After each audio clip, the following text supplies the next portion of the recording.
A letter to Mike, the angsty squirrel I see on my porch sometimes. Dear Mike, did you know that if you lie very still and very flat and make sure not to move a muscle, I can still see you? Dear Mike, did you know that you remind me of myself in every changing room of every gym, pool, locker room, and youth center I ever went to between the ages of 13 and 17? You remind me of myself lying on a double air mattress late at night in a Gatineau Sports Academy during a provincial soccer tournament, when the only thing that frightened me more than the prospect of botching a penalty shot was the prospect of botching my carefully constructed projection of happy heterosexual teenage girl. I was afraid of disappointing every person who believed, as I did, that something as small and simple as a glance or a touch could be a betrayal that would spell my own destruction, that would disclose the ugly truth, the awful condemnation in the words, lesbians are so wrong. I was a frightened teenage girl lying next to another teenage girl, and I believed that if I could just lie very still and very flat and make sure not to move a muscle, I could hide the same-sex shame that I wore like a birthday suit every day under my soccer uniform, under my street clothes, in front of everyone, all the time. Mike, did you know that years later, long after my first coming out as not straight, when I cut my hair and put on a binder for the first time, I suddenly felt like the truest version of myself?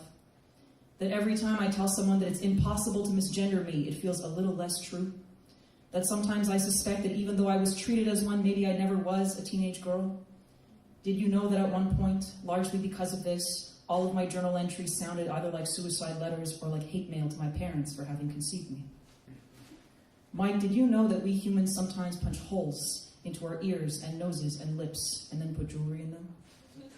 Sometimes it makes sense to hurt yourself, to create a wound just so you can decorate it, just so you can reappropriate your own pain, just so you can try to take back what is yours and believe that you can control it. Mike, I feel that if I were to disclose to certain people the truest and most secret parts of me, like how I'm not a lesbian, I could never be a lesbian because it's implied that to be a lesbian you also have to be a girl, and I don't think that I was ever a girl. If I were to disclose something like this to my soccer teammates, to my colleagues at work, to my grandmother, I'm not sure that I would be able to control whatever pain they decide to inflict on me, whether by accident or on purpose. I'm not sure that that pain would serve a purpose that would be worth it, that I could reclaim that pain and make it into something beautiful, something that I could wear like an earring or a piece of armor or a medal.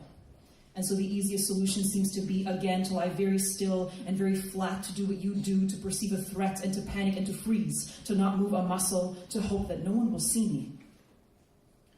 Dear Mike, I've realized that to actively suppress your queerness, your desires, any part of your most authentic self, when it is such a part of who you are despite your every effort and best intention, this is an exercise in self-immolation.